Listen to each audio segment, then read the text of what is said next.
Hi guys, today on Talking Strongman, we have one of arm wrestling's biggest legends, the monster, Michael Todd is with us, WAL hammer holder right now, world champion. How many times have you been a world champion? I have competed and won, competed for a world title and won 21 times. 21 times you've been a world champion. Yeah, I won the world championship of all the major pro leagues. So at some time or another, if there was a pro league that came out, I was the world champion of it. So you've been doing it for a long time, haven't you? You've been around, I mean, what was it? Yes, sir. I'm in my 31st year. Last month was the end of my 30th year, so I'm into year 31 now. That's absolutely incredible. I mean, we see, obviously this is, you know, my channel is predominantly strongman, but I've got that involvement into arm wrestling through Neil Pickup. And I've been a big fan of arm wrestling for about 5 or 6 years now. And I love watching the WAL events. I've seen some of your epic matches, you know, where you against Devon or, some of the other awesome heavyweights. I wish my matches were a lot faster, but for some reason I get in those really long ones and they're horrible. You know? What's the Jerry Caderet. Jerry Caderet. You and him have some epic battles. Our styles are just conflicting, and it comes down to who hates losing more. You know what I'm saying? So it's not the thrill of victory. I tell people it's my disgust for losing that will outweigh your desire to win. Winning's great, but losing's horrible. You know what I'm saying? You can really see that in your style of arm wrestling, and just I've seen so many matches with you where, to someone like myself who's not like an expert at arm wrestling, it just looks like you're in a losing position. You know, and I know there's a lot of kind of controversy with the King's move and stuff like that, but I've seen, I've watched some of the archives on Arm Wars back kind of from the earlier days, and you haven't always gone for that kind of position, but you just look like you're one of those guys that just refuses to give up. Yeah, my earlier career, I've been known for winning the unwinnable match. The match that anyone else in the world would have quit and given up, my stubborn ass just keeps going. You know what I'm saying? So I have somehow found a way to win when all the cards are stacked against me. And it really comes down to, I'm a guy who, if I ever feel like I'm going to quit, like there'll be times in one of those long matches that I feel like I'm going to quit. I'm like, man, I might just quit. And then it hits me immediately. Well, if I'm thinking about quitting, I know that dude's thinking about quitting. So all I got to do is just go a second longer than he does, So it's just so much of it's mental. And I mean, I'm a huge fan of Strongman. I've been watching Strongman since the very beginning. Obviously, as a young man, you want to be strong. So I've been a huge fan forever. One of the coolest moments for me was when Magnus Samuelsson transitioned over from arm wrestling to become the world's strongest man. I believe it was like 1998. To me, that was awesome because it was someone who came from my discipline who also was able to go do that. But yeah, it's just, so much of our training, so much of our competition is mental. The mind is the strongest muscle you have. The body wants to quit. The mind is something that you can just keep pushing through, And I mean, the body wants to keep going. The mind wants to quit. If you just have a strong mind, the body's the one machine. The harder you work it, the stronger it gets. So you can just keep pushing. I think that's one of the real factors that separates the good athletes from the great athletes. It's that mental toughness, because we all know how to train. We've all got different methods that we use, but we all know how to train hard and how to get bigger and stronger and improve technique. But when it comes down to competition, when it's you against another man, and it's all about who wants it more at the end of the day, because the difference in standard is very minimal at that elite level. Absolutely. It's not like when, if I'm in the gym, I can look impressive to guys in my gym. But when I go and compete with the best guys in the world, the percentage between us all is very small. And it must be the same with you guys. The strength levels aren't hugely different. And even the skill levels aren't hugely different. It'll come down to sometimes styles, I guess, for arm wrestling, but also, again, who wants it more. 100%. So a lot of guys who are in this sport, they have several things they need to happen to win a match. Like they need a good setup. They need a good start. They need a few things. I need one. When they say go, don't get pinned. So if I can make that happen, when they say go, my arm doesn't touch the pad. At that point for me, the match just begun. And I always believe that I hate losing more than you like winning. So you see that, because I mean, you watch some arm wrestlers and they're very, very quick and explosive. It's all about hitting hard and getting done as quickly as possible. It's very rare I see you in a fast match. Occasionally I'll pull one out, but yeah, most of the time it's just those battles, those wars of attrition that, like I said, I wish I didn't have to be in, but it's how I'm made. You know, unless the guy, and this is what I tell people at this level of my career, unless you're an entire level stronger than me, I'm going to win. I mean, you have to be so strong on go that you just smack me. Because if the match stops, I will find a path to victory somehow. So is there any man on the planet you think right now that could do that to you? The only person that we, as a whole, the community as a whole, thinks that may have the possibility is Laurence Shahlaei from Georgia. Yeah. And I don't think he can. I don't think he can. Because Dennis Simplikoff couldn't do it. Yeah. You know, Andre Pushkar couldn't do it. And I don't see that Levin's strength can be much greater than theirs. You know, Dennis Simplikoff's one of the strongest men. The things that man's done is freakish, right? So the thickness of his hand, the thickness of his wrist, I don't see Levin being that much superior. I'm not saying he's not. I'm just saying, from my opinion, it would be hard for me to imagine someone being that much stronger than Dennis. If Dennis couldn't run through me, I don't think Levin can either. And all I have to do is, like, let's say there's 10 areas of strength. Levin may be stronger than me in 8 or 9 of those areas. But if those 1 or 2 that I'm stronger in is enough to crack that wrist back, it's going to be a bad day for him. It's such an interesting thing watching arm wrestling, because obviously I love arm wrestling. I do. I've joined a local club before we had the lockdown. I joined a local club, and I'd only been doing it like 3 or 4 months. Did you really? Yeah, I really enjoy it. Oh, that's so cool. I had no idea. I'd love to have you in the sport. Yeah, I'd love to come and train with you or learn from you, but I just disclaimer right now. Before we go any further, there's an open invitation. As soon as this stuff clears up, you come to my gym, and we will put you through all kinds of crazy stuff. You'll love it. I will. It'd be brilliant. Right. We've got a good little club locally where I live, and we've got one guy actually who's very good. He's competed in the Zloty Tour. He's a strong dude, originally from Lithuania, but living in the UK right now. And you know, he's not world class. He's good in the UK. He's like one of the best heavyweights in the UK right now, and you know, he's holding his own in the Zloty Tour, winning a few rounds. I can't remember the guy he got beat by in the end, but pretty good guys competing in those type of shows. Oh, and I can't do anything against him, but in the gym I'm so much stronger. You know, when it comes to deadlifting, squatting, you know, bench pressing. And I'm going to touch on that for a second. So I don't mean to cut you off, Laurence. No. So many things. People are like, well, he's stronger than you. You just know the technique. Yeah. No, my arm wrestling muscles are highly conditioned. Right? That's what I was going to get to. It's a completely different perspective on strength. Strength is so subjective. Like my deadlift, my core, my hamstrings, my glutes, my back are not as strong. I can't deadlift, you know what I'm saying? Sure. But if you get these tendons and ligaments and these muscles that you use for arm wrestling, those things have got 30 plus years of conditioning. Yeah. They are very, very strong. You know what I'm saying? It's very, very true. Just like I noticed, we just mess around doing various different grip tests and wrist strength and stuff like that. And there's certain things that my strongman training cross over very well into. And then there's certain areas that the things I do for strongman just don't apply at all. So like, you know, just the finger strength that you guys have, just to be able to crush down on fingers. It's clamping strength. So many people, I can't even close. I can barely close a number. I definitely can't close a number 3 Captains of Crush. And so many people can. But John Brzezinski, the greatest arm wrestler of all time, he couldn't do it either. Because squeezing strength is not really translate to arm wrestling. I'm not trying to squeeze the back of your hand. I'm trying to extend my fingers and clamp the back of your hand so that I can have containment. And that's so much different than how people who normally train strength or grip do. So it's like, what is this? It's just it's reaching around and clamping the back of your hand, you know? I find it absolutely fascinating, and I love it because it's, you know, I've had a good career in strongman. I've won a number of big international shows, and I loved it. And I'll always love training. I always love kind of, you know, various different aspects of the sport.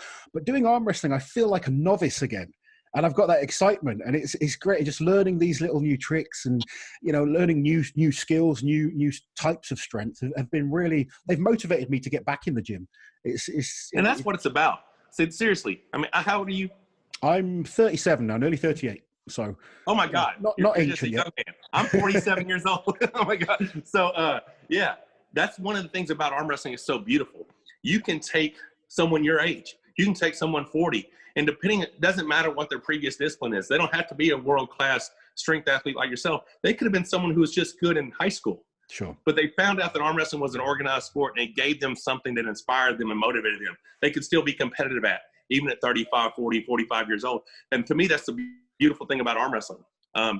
You can get into this thing mid-30s, 40s, whatever, and still learn the craft. I mean, now you got that man strength anyway. Your hands are strong. You can get into this thing and have a great career. And it's kind of like the strongman community. It's such a close group. It's the camaraderie between athletes. We're cheering each other on. We're supporting each other. Now, on the table, we're mortal enemies. You know what I'm saying? I don't know if you've watched my YouTube at all, but we just went and did a collaboration with Juji and Tom, and Devin was there. Yeah. So we're doing leg training. I had them all do this revolving ladder, and just us hanging out is a blast. I just got off the phone with Devin a little bit ago, and he's going to be heading back to Canada soon. I'm like, dude, if you can get to my gym, I'm walking around through my gym and outside, all the different challenges that we can do that people will fall in love with, because just because it's not arm wrestling, we're still competitive people. Yeah. We might go out there and see who can broad jump the longest, you know what I'm saying? Just because it's a competition, right? So that fun camaraderie between, you know, your biggest rival is still there in a fun atmosphere. I love it. To me, it's like a big family reunion getting together arm wrestling. I got to say, I loved seeing you and Devin sort of training and pulling together, and the fact that obviously when you're competing, you both want to win. There's that you know, I've never understood not wanting to win. You know, when I turn up to a show, I don't understand that very well. Yeah, it's, you know, I don't get it, but you guys do get on well outside of the competitive environment then. Oh, absolutely. I mean, we have been on par for a long time. Like back before he had his standout season in 07 and 08. Yeah, we were like ranked. He was like 5th and 6th, or I was 5th and 6th. You know, we were right there next to each other, both very competitive around Matt. So we were always kind of coming up together. I've been in the sport longer than Devin, but not by much. Well, then 2007 just came out of nowhere and just destroyed Ron Bath in Manchester at the Trafford Center. Yeah. And that's footage no one's ever really seen. Like, it's never been released. It's not on YouTube. That is one of the most dominating performances I've ever seen any arm wrestler do in the history of ever, right? Really? And then the next year, you know, I go win the heavyweight division at Arm Wars. He defends the title against Travis Bajent. And then a few months later, we all show up in London, and that's where he beats John Brzezinski and becomes the overall #1 arm wrestler in the world. But he beats Brzezinski 6-0. Regardless of Brzezinski's health or whatever, I don't know all the details, but that was spectacular. So then it became me chasing Devin, right? I was like, Devin's the man. I want to be the man, right? Sure. So I was always, like I said, I was a short, chubby kid growing up. So I've always, you know, I've got that body that gets big easy, but not real muscular. Just kind of corn-fed, hay-hauling looking dude, you know what I'm saying? So I used to be in the heavyweight division. I stayed a pretty fit, athletic-looking dude. And then I started bulking because I wanted to chase that #1 in the world. And then we pulled in 2011. It was the first time we'd ever pulled right-handed. And I won the first match, but he learned enough in the first match to climb, to do a different tactic in round 2 to win, to kind of try to show out a little bit in round 3. I beat him then, and then he ended up beating me 4-2. So it's been a rivalry ever since. But I mean, we've shared rooms together. We've hung out. I mean, we've always been very, very close, and there's a lot of mutual respect. But that's the world. That's the sport. And that's another thing that I love. Like Dennis Simplenkoff, my wife and I, she had never met Dennis. 2014, we're at FIBO, and we're walking through the crowd, and Dennis sees me, and the excitement on his face when he sees me, Rebecca's like, that's so cool.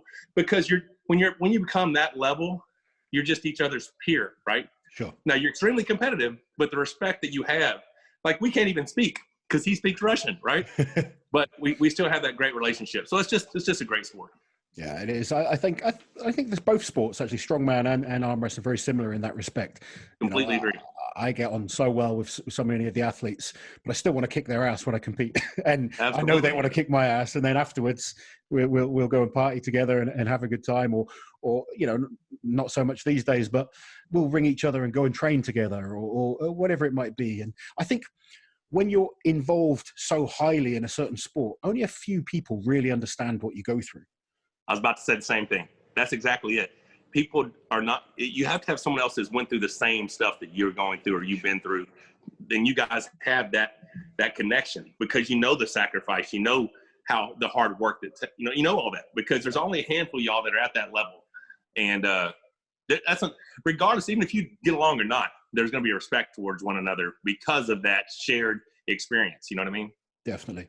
Anyway, I want you to take me back to the start of what got you into lifting in the first place, into arm wrestling. You know, was there a point that you remember either being in a gym or thinking arm wrestling was what I wanted to do?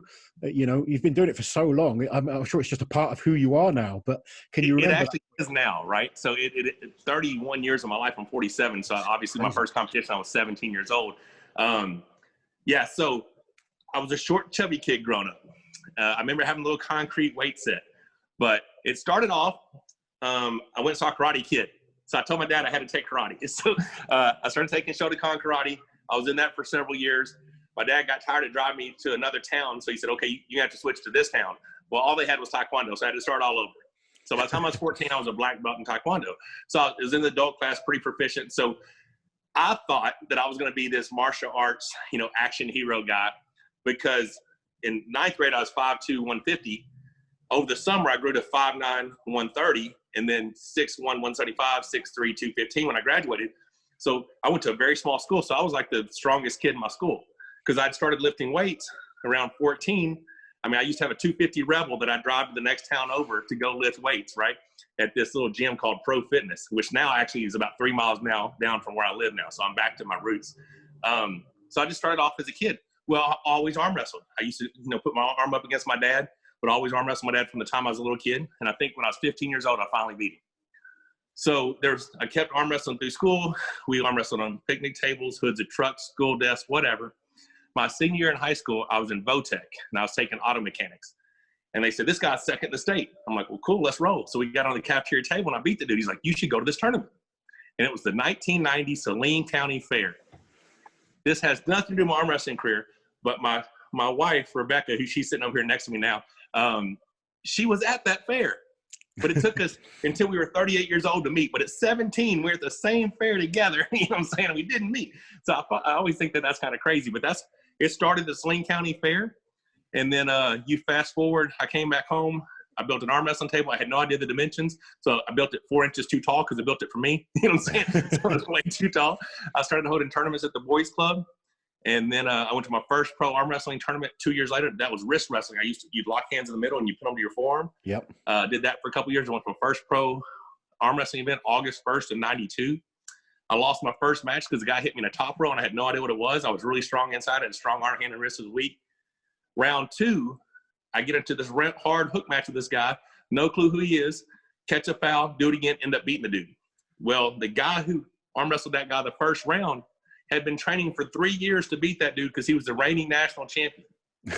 And then I put him out of the tournament in my first tournament.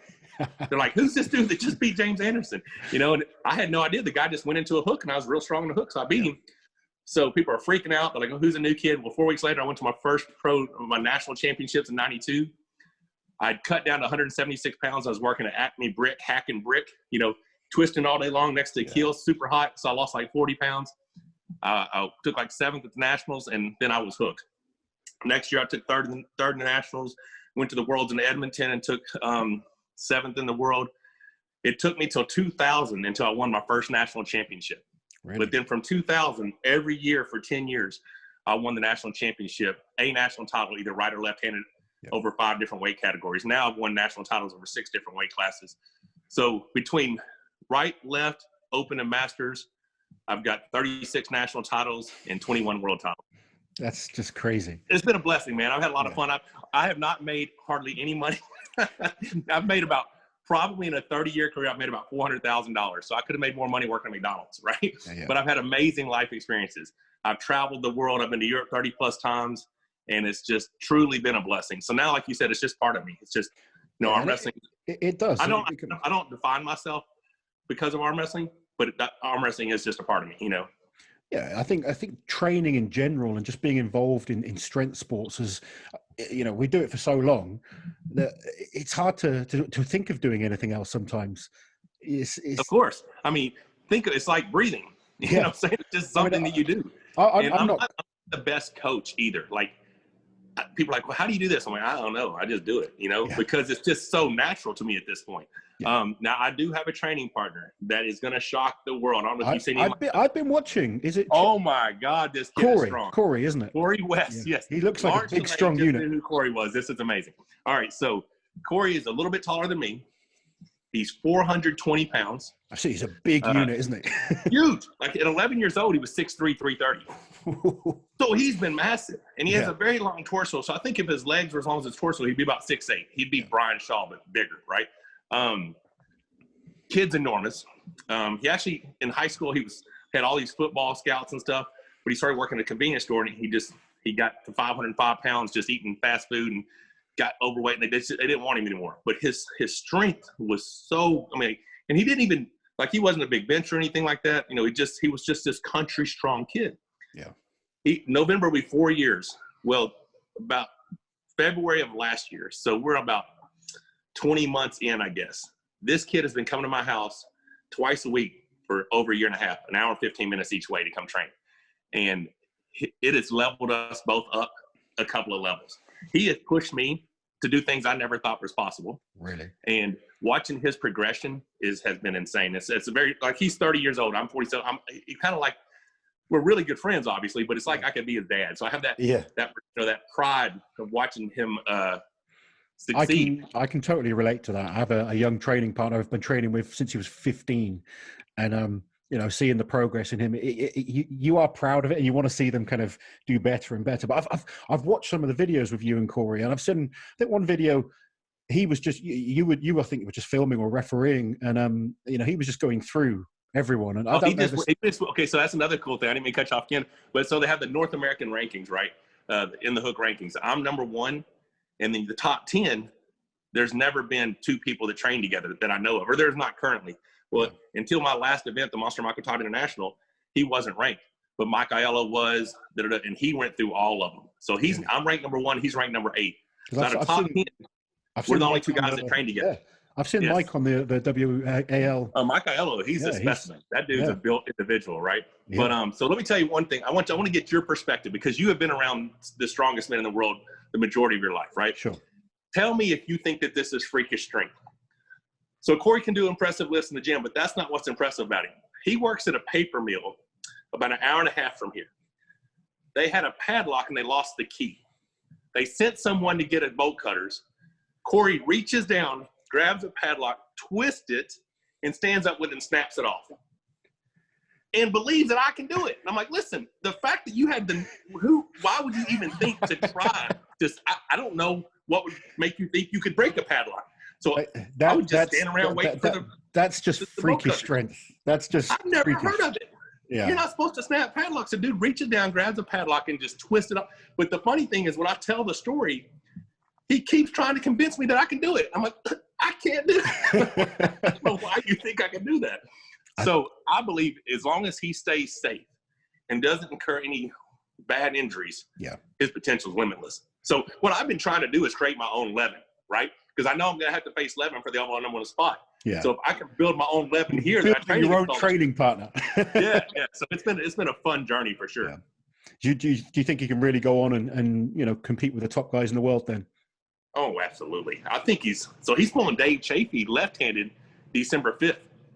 Now Dave is not his dominant arm, but he's still ranked 3rd in North America right now left-handed. Well, I've seen Dave do some incredible things against, you know, certain athletes. He's just a powerhouse, isn't he? Oh my gosh! And he's got these gorilla long arms that hang down real far. So he's very long levered, massive, strong hand, very strong individual. So, I mean, that'll be Corey's biggest test for sure. But I mean, I genuinely see Corey, as long as he keeps this passion. And the thing is, he's patient. Like, he's not setting 12-month goals. He's setting 5-year goals. Yeah. And that's so the fact that he's that patient leads me to believe that he's going to accomplish whatever he wants to accomplish. Do you think, saying that, because obviously you've been around for such a long time, you've got that longevity, do you think some people rush? Absolutely. Without a doubt. People are like, oh, I want to be like you. Cool. I'm wrestling for another 29 years and you'll be there. You know what I'm saying? I mean, it doesn't happen overnight. And the problem, and this is, I'm sure this happens in all strength sports, but for some reason, people think gear is the answer. I'm just going to do a bunch of gear. Yeah. Dude, that's going to harm you more than it's going to hurt you. You're going to get your muscles get too strong. You're going to tear a tendon, break a bone. I mean, everyone looks for that quick fix, don't they? Yes. I'm like, listen, guys. Starting out, they're like, oh, they must be doing it, so I'm going to do this. And, you know, then it's a sad state of affairs that people think that world-class athletes are only world-class athletes because of performance enhancers. Sure. Dude, we train as hard or harder than anyone in the and it's just about whatever your priority is. Like, if our goal was to be multimillionaires and we put the same amount of effort into, you know, financial business security or something, yeah, we would be. We just chose to be good at strength. Yeah. You know, or some form of discipline that involves strength. So it's just a passion that someone has to have, and there are no shortcuts. Yeah. It's grinding daily. You know what I mean? That's what so many people don't realize these days. It is literally, you know, the way I like the way kind of Devin Lorette kind of talks about not having any limits, you know, having no limits. And I love that. But you have to focus on the next step all the time.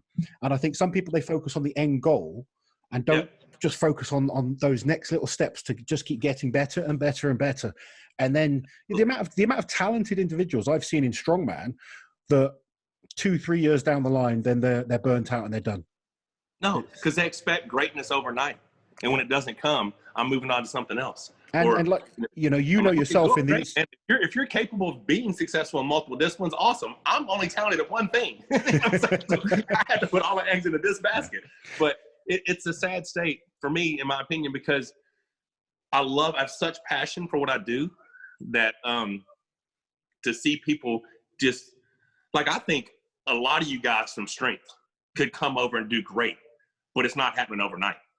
Even someone who looks like Brian Shaw and has his gifts is still 3 or 4 years of pain that he's going to have to go through before he's an elite world-class competitor. You know what I'm saying? There's a question the tendons and stuff that have to be tempered, and it's painful experience. You know what I mean? So I don't know. I mean, I do think that the bigger arm wrestling gets, the more of these freaks are going to come out of the woodwork that are going to want to take part. But I mean, there's a lot that goes into it. Let me ask you a serious question then, because there's talk of Eddie Hall and Rob Fidget Jr. having an arm wrestle against each other. Yeah. Now, like I said earlier, I train with a few guys that aren't even at, like, you know, Rob's level, and I can't touch them at arm wrestling.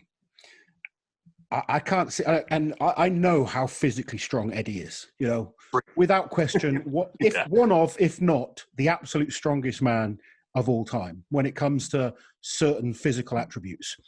But I don't think he's got a hope in hell of being a professional arm wrestler right now. It's too early, but it was going to be great for views, right? Oh, sure. It's going to be great for people to start respecting arm wrestlers as pro athletes, right? Because Travis Bagent, God love him, will let anyone beat him for $1. You know what I'm saying? So, like, he will let the pro, like James Harrison, football player, beat him in an arm wrestling match, and people will believe it to be real. So now they no longer respect arm wrestlers as athletes. I'm like, dude, you can't do that. Yeah. You're disrespecting the entire sport to let some dude beat you, and they're going to think that we're bums. We are very good at what we do, right?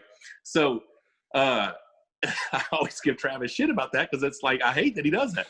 But I would. It's interesting. I would love to train Eddie, just like I'd love to work with you. I'd love to have someone who has y'all's just background and strength and just refine it so that you get better on the table.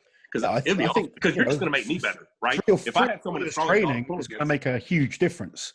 Oh, absolutely. But I just think right now, even though it was a left-handed match, I think it's out of reach.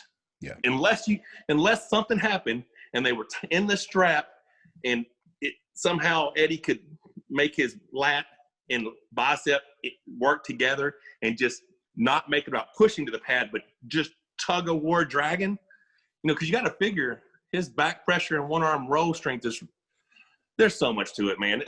It's just there is. But I mean, you know, I know how much I can row and pull. You know, I've deadlifted almost 950 pounds. You know, I've got I've done bent over rows with close to 600 pounds, well, over 600 Have you really? pounds. Yeah. That's strong. At my strongest, yeah. It was more of an explosive row, but still, you know, handling big weights. But I've arm wrestled guys that I know I'm physically stronger in terms of lat power and I can pull back. But then, even though I've got a strong grip in terms of holding onto bars, the hand opens up, or they'll kind of, you know, there's a lot of interest, like certain types of strength that just take time to develop. Isn't that crazy though? Because just like the whole thing I was just talking about how strong Eddie's one arm row would be, just yours would probably be comparable. You know, Eddie's, you can get a guy that maybe 100-kilo dude and he back pressures you right out of it. And you're like, why is my hand on it? This makes no sense, you know? And it's so much to it though. Yeah. But the only thing I will say, having the strength, I improve quite quickly. Of course. So, because you're not trying to get physically stronger still. At core, it's a strength sport. Yes, there's technique involved, but my stepson knows all the same techniques I know. Yeah. He's got zero chance of ever beating me because he's not as strong, right? So at the core, it's a strength sport. You just have to understand where to be strong, how to use your strength, you know, And the thing is, arm wrestling is physical chess, in my opinion. I know a lot of people say that, but it's countering. Like, I'm a very thinking arm wrestler. I'm watching you. I'm watching to make your – and there's not a spot on the table that I feel like I can't win a right-handed match from. There's a few spots left-handed I'm not super comfortable. Right-handed, like if I'm watching two guys arm wrestle, I will tell you what the guy on the left needs to do to win. I'll tell you what the guy on the right needs to do to win. I mean, like, I'm like, either spot, I'm like, either one of these guys can win if they do this, you know? Yeah. But you have to be able to apply it. Like, sometimes if you and I are pulling, I may push side pressure to force you to counter side pressure. And as soon as I feel you counter, then I back pressure, you know? Sure. So it's I at the moment, I'm at that stage where people are trying to teach me these things, and I'm sort of trying to process it in my head. And then the next thing you know, your arm is on the floor, on the deck, because you're thinking it's got to become natural, and you just got to know those fine little motor movements. It really is. And so a lot of I have a very strong pronation. Like, I'm very strong at pronating out. And what happened about 10 years ago, I bought a Marco Kinetic rope pulling machine, the Vector. It's seated, because I feel like a mechanic is going to be really strong at this, or a carpenter is going to be really strong at this. Well, I need to be really strong at this. Yeah. So I sit down every day for 15 minutes and I grab that rope and I just feed it to the thing. I just pull it like this. So it's my manual labor, right? But it's muscle memory. This just becomes natural. So when I grab you, I'm going to do that, you know? I'm just going to grab and pull, boom. But it's because I do it every day. You don't even have to think about it then, do you? It's just, it's automatic. So I want to ask you about some of the top arm wrestlers, because I mean, we see like Levin and you know, Saplenkov, and you know, Devon Lorette obviously is such a well-known arm wrestler. When I look at, I mean, you might say I'm totally wrong, but when I look at Devon, I think he comes across as like a really smart arm wrestler. I look at you look at Levin, and he just looks like a big bear that could tear anyone's arm off. He does look like a big bear. He may very well be. And I think, you know, it's quite obvious that there's different styles. You know, you say with like Jerry Caderet and yourself, is he someone that's just awkward for you to arm wrestle? Well, okay, so my entire game is to take away your hand, right? I'm going to pull you out of your power by exposing your hand. Well, Jerry gives me his hand. Yeah. So I'm like, okay, well, all now that stuff I do doesn't matter now because he just gave it to me. Now I've got to let this 330-pound guy lay on my arm and find the right time to bump him to transition behind to get my shoulder, because due to all my injuries, I can't get any closer than this. My left hand will come to here. This won't come any closer than that, right? So they told me 10 years ago my right arm had over 70 fractures, and I'm sure it's way more than that now. But because of that, I have a very limited range of motion, so I can't get close enough to drive that shoulder press to meet Jerry in the center of the table. Left-handed, I can just flash him because I can get to my shoulder before he can get to his. Okay. Right-handed, I can't do that. So I have to allow him to get on top of me and then find a way around it. That's why our matches take so long. So have you had to adapt the way you arm wrestle over the years? Because of injuries? My left elbow. So in 2010, so I was always an inside puller. John Brezink, Ron Bath used to say, man, if Michael Todd's hand ever catches his arm, we're all in trouble. Because I had a very, very strong arm. My hand and wrist was suspect, right? Well, it was a world championship match left-handed. Doctor misdiagnosed me, said it was a muscle tear. It happened to be a partially torn ligament. So I'm in London at Cine Combat, and I'm like, wow, yeah. And I'm looking at the cameras. Pow! Medial clavicle ligament rips off the bone. Flexor mass rolls up the forearm. Elbow dislocates about 6 inches. Lands on the table behind me. It's horrific, right? And so because of that, in 3 weeks, my left arm shrinks 3.5 inches.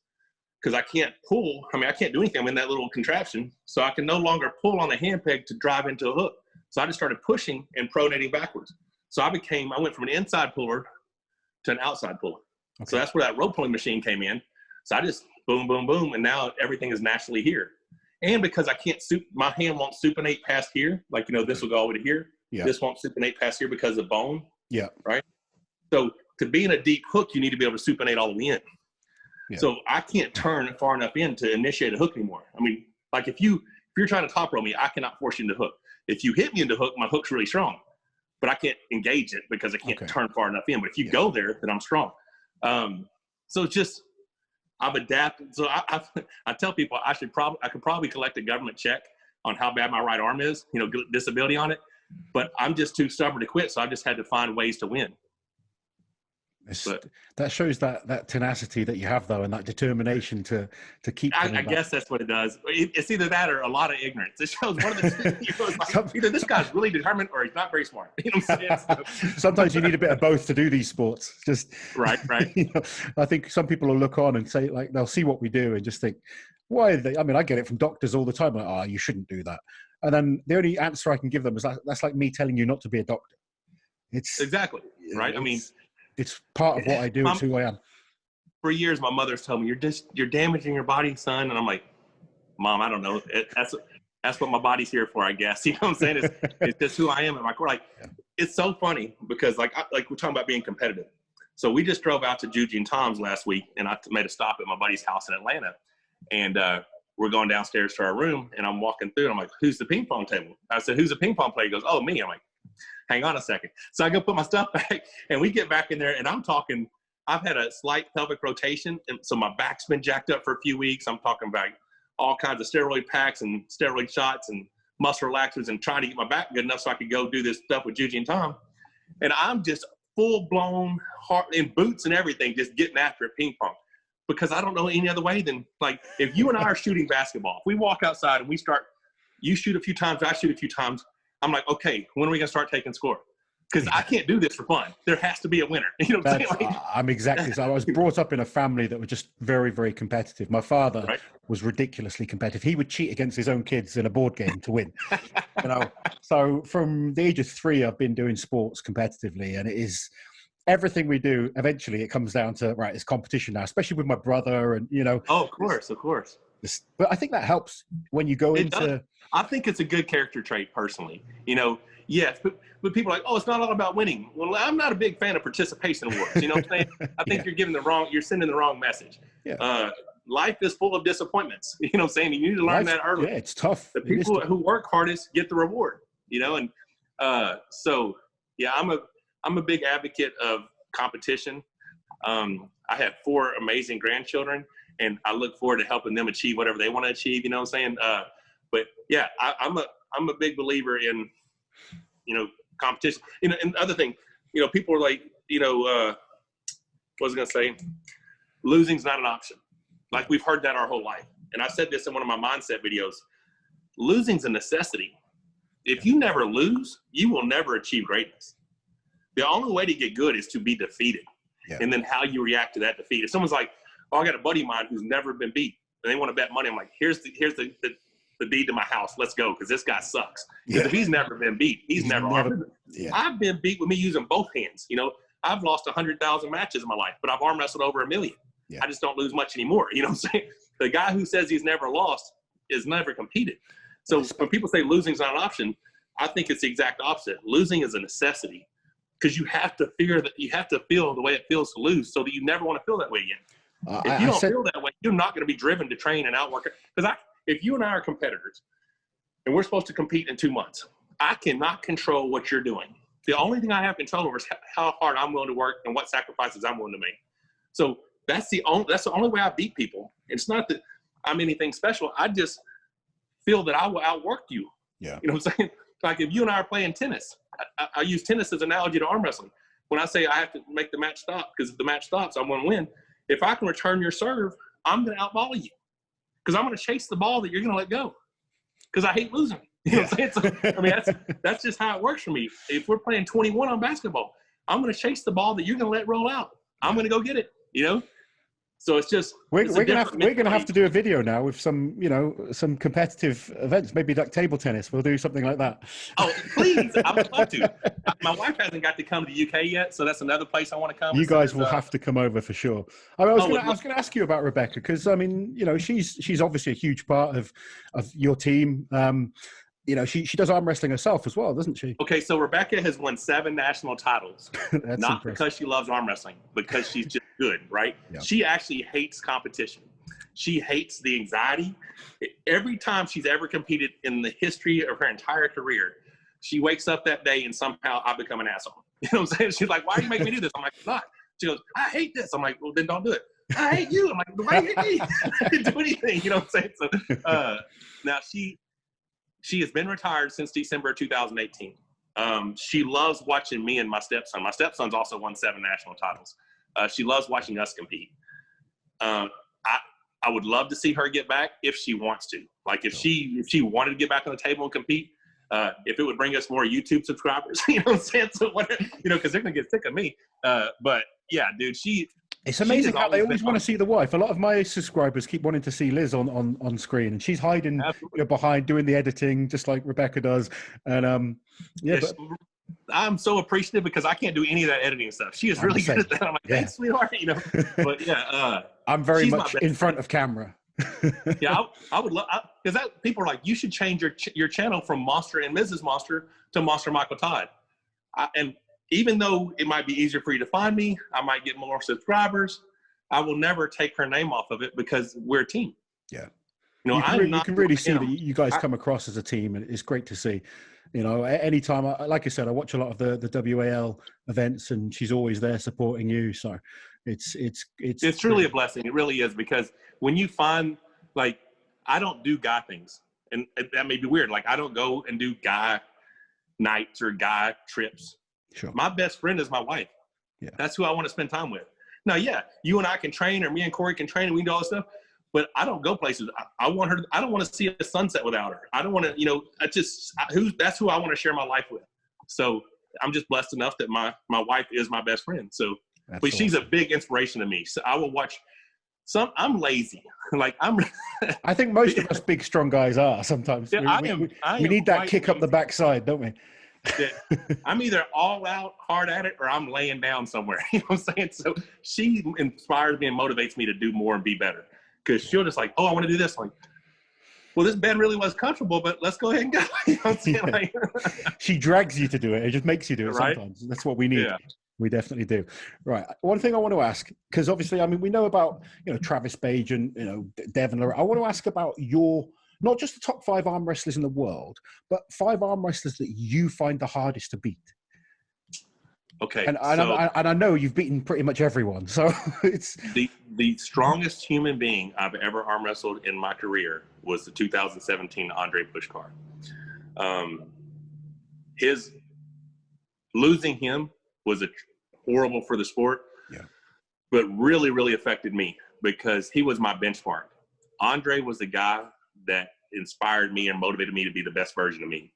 Yeah. So when he passed, I was torn between retiring or being even better in honor of him, right? Because I had so much respect for him that I thought, I could quit. And because what it is, it makes you think about what's most important. He was going to a tournament. His wife and son were at home, and he didn't make it back. And I'm thinking, we're not promised tomorrow. No. Why am I wasting my time doing this? You know what I'm saying? I need to spend time with my wife. But then the flip side was, this is a gift that God has given me I'm really good at. So the best way for me to honor him would to go out and continue doing what I've done, right? And I know some people may not understand that, but to me, it made a lot of sense. So I do believe I'm as good as I am now. I'm as good as I was then because of him, and I'm even better now because of him, because he had such a profound impact on me. So Andre will go down as the strongest person I've ever competed against. The next person, Dave Chafee, although I have a very successful record against him, scares me because he's so strong. You know what I'm saying? Like, Neil's like, oh, you're going to win. I'm like, dude, I don't know if I'm going to win. This guy's really, really strong. So this was another thing about, like, Levin, maybe stronger than me in 8 out of 10 areas, but the 2 that I'm stronger in is enough for me to win. Sure. So I beat Dave last year 100% because of my strength and my riser.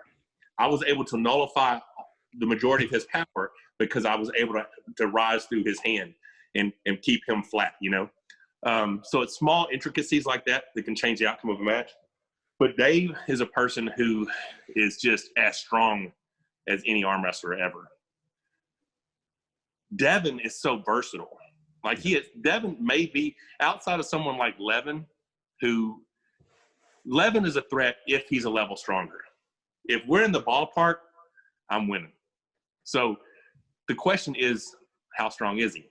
So I don't even know if I'm answering your question correctly. This is good. It's great.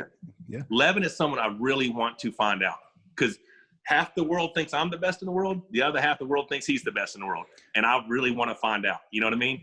I really, really want to find out. I mean, at 47 years old, I still think I can be the strongest. Like, if you say, okay, you're pulling him in January. The Michael Todd that shows up in January, barring any injury, is the strongest Michael Todd who's ever lived in arm wrestling. Like in the gym, I've been stronger. Deadlift, bench squat. You're training sport specific here. Yeah, as far as arm wrestling, the January Michael Todd would be the strongest ever. So I would love for that match to happen, to find out, to answer for myself, not for the world. I want to know, am I the best or is he the best? I think the world wants to know as well. Yeah. And I guess this is one of the sad things right now with arm wrestling. It's gone a little bit like boxing, in that we're not seeing. The contracts are rough. Yeah. You know what I'm saying? And the contracts are rough. Now, it has provided a decent income for me, being contracted to WL, but I feel like I do have a shelf life. And if I want that overall number in the world, I don't think he can claim to be the best in the world, or I don't think I can claim to be the best in the world until we beat one another, right? How can we make this match happen? Well, I know right now, the United States, I can't fly to UK. I can't fly to Italy. I can't fly to, the places you want to go to. But I know I can fly to Ukraine, because I checked these. Like we have airline miles from Delta, and we're trying to find out where we could use them. So I don't know. There's talk about something going down in Dubai. Okay. And I would love for that to happen. Okay, if my finances were better, I would just go to Georgia and hey, messaging me, hey, I'm gonna come over in 2 weeks or a month. Get ready. Tell me your address. I'm showing up. Because nobody can stop me from going to his house and training, right? Yeah. But unfortunately, my finances are not there. So I don't know, man. I don't know how to make it happen. With COVID and everything that's going on right now, I don't know what to do. COVID's obviously messed everything up this year. I mean, you were supposed to be arm wrestling against Devon this year. Is that right? So in April, I was supposed to arm wrestle Devon. Yeah. Because of COVID, the match got pushed to June. Well, once we realized the borders weren't going to be open, they were going to switch it to Jerry. So I was going to pull Jerry again. Well, then they postponed the match to July. So then I'm still pulling Jerry. And then they just canceled the season. Yeah. So that was the longest prep I've ever done in my life, because I started in January. Yeah. And I prepped for 6 months, and I had never lifted that heavy, that hard in my life. Like, I'm talking about blood flow restriction, peaking, and then they get to the part where they're, okay, we're postponing you. Well, I couldn't go back to maintenance weights. I had to stay at that new weight, and that new weight become my new maintenance, and I had to peak. It was crazy. That's something a lot of people that don't understand top level sport won't. They won't kind of understand the process that you do peak for these events. Just like I do for Strongman. It's no different than competing for Strongman. I'm thinking about how you guys had to go. You're trying to prepare, and then you're like, and you're trying to prepare. Yeah. Or bodybuilders. Yeah. You know how meticulous a bodybuilder has to be ready for a certain show, and then find out that show's been pushed a month? How do you do it? Do you just cancel, or do you just try to extend out everything you're doing? So it's just it actually took a lot of my motivation and drive away. So I just did some recent collabs, and I've had people comment, have you gained weight? Because you were a lot leaner this summer. Well, no shit. I have been eating pizza, yes. Yeah. You know what I'm saying? Some COVID pounds. Exactly. I mean, and all the way through prep, COVID didn't affect me. I got leaner because I was focused. Yeah. I'm training because I got a match and it's going to happen. But then they canceled the season. I'm like, I guess I don't have to be perfect with my nutrition anymore. So just things change. And then, like I said, recently my back, that slight pelvic rotation thing, my back's been really, in a bind. So I am just waiting to feel better so that I can start training. Like, I'm really motivated and inspired and ready to be fit, to be strong, to be, so I'm just waiting for. Is there any news about next year, or is it still just all up in the air right now? No news whatsoever. Now, what has happened is a guy named Jeff Frank has started the Total Arm Wrestling League. So I'm doing a left-handed title match in Boise, Idaho, December 5th against Lynn Houghton. Okay. My left, it blew apart 10 years ago. I've won a couple of world titles since then, but my left is very suspect. If it's healthy, it's really good. If it's not, it's really bad. You know what I'm saying? So it's just like, it's just how my left works. So, and I knew we needed more content. So I went to do a Texas tournament about a month and a half back. A lot of people like that content. So I'm like, all right, well, I'll just start pulling again. So I was going to hit all these different tournaments. I have a really cool collaboration. I don't know if I'm supposed to announce yet. So I'll be leaving in, in 3 or 4 weeks. I'll be traveling to go do some really cool, some training videos and collaboration. So I'm excited about that. So a couple of the events I was going to go to, I'm not going to be able to go to now. but I'll have, we're going this weekend.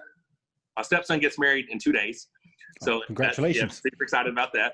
And then Saturday or Sunday, we're driving down to Waxahachie, Texas. It'll be me, John Brezink, Travis Bajent. I'm reffing an event. We're all doing a seminar. So maybe we'll get on the table and pull some. I've got a couple Beat the Champ promos I'm doing at some locals. What happened was before COVID, we have St. Patrick's Day. We have the world's shortest parade, St. Patrick's Day parade, because we have the shortest street in the world called Bridge Street in my hometown. And there's like 30, 40,000 people. So I want to break the Guinness World Record for the most arm wrestling matches in 24 hours. It's like 1,050. Yeah. Jan Chescu from Romania set it back 70 years ago in a mall. So I was like, well, I'm going to go ahead and test the theory and do it at St. Patrick's Day parade. And then next year, we'll get all kinds of media behind it. It'll be great. So I got raised sponsors, got 1,000 T-shirts, 2020 Beat the Champ, blah, blah, blah. Well, then they postponed it to October. Well, then about a month and a half ago, they canceled the whole thing. Yeah. So I've raised all this money, and I have an obligation to these sponsors to get these shirts into people's hands. So now I'm doing these mini Beat the Champs. So I have 900 more shirts to get rid of by the end of the year. So I've got 900 more people I got to arm wrestle between now and the end of the year. Yeah. So I've got those coming up. Then I go do the collab, and then I come back home. We have our Thanksgiving here, and then we'll go to Idaho. The following week, there's the International Championship in Hinton, Oklahoma that I may go pull, and then we're going to Vegas for a little getaway. So that's the rest of my year, basically. So I have no idea what's happening next year. It's been very, very difficult, I think, for athletes this year. It really has. I mean, in strongman terms, we've got World's Strongest Man coming up in November. Where's that going to be at? It's in Florida. Oh, awesome. So, yeah. Oh, November what? I think it starts November the 11th. So I'd need to double check. I think 11th to 15th or 16th. See, I'm leaving the 14th to the 21st to go do that collab. I was going to say I would make the trip down there and see you guys. Well, I won't be going, unfortunately, this year. Yeah. And obviously, just with the COVID situation. Oh, you can't go? Yeah. Aren't y'all's borders still closed? Yeah, the borders are still closed at the moment. We can't. There must be ways around it for certain athletes, but I know, well, last I heard, they can't even take partners and stuff like that. It's literally the athlete on their own. That's going to be crazy. That's going to be such a different experience for you guys. It's going to be a strange one. I'm glad they're still trying to put it on, because it's a huge contest, particularly obviously for the strongman world. And so many shows have been cancelled this year, so it'd be nice to see it still go ahead. I'm sure they're putting measures in place to make sure that they can. But it's going to be a very, very strange one this year. There's not going to be any atmosphere. It's going to be interesting.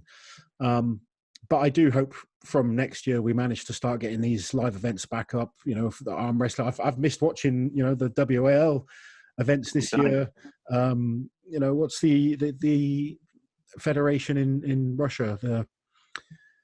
The one that, is it the one that the top 8 contest? Yeah, PAL, professional wrestling. Yeah. That I was watching that last year. It was brilliant.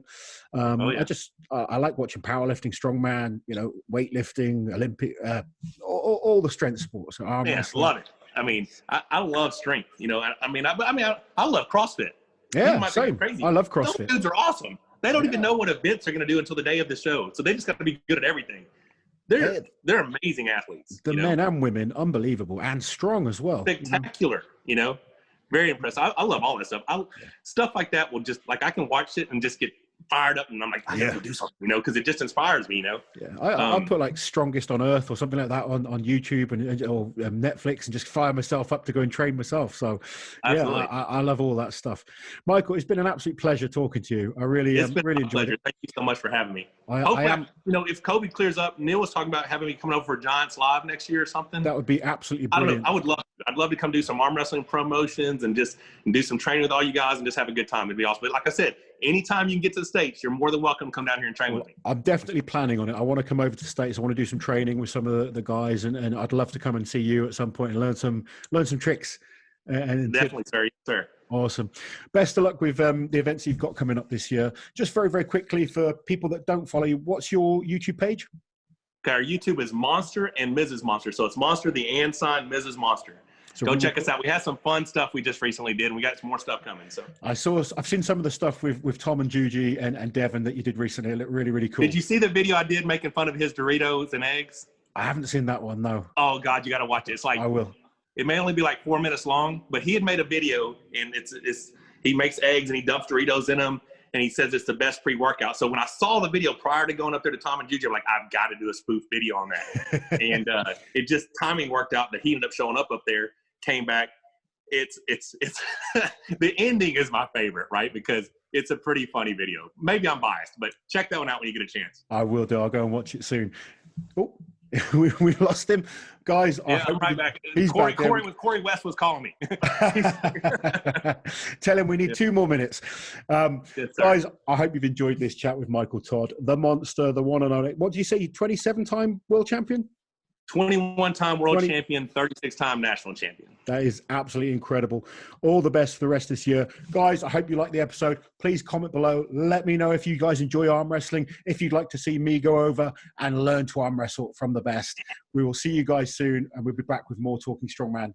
Take it easy. While you're here, guys, subscribe to the channel, hit that notification bell so you don't miss any of my awesome strength content.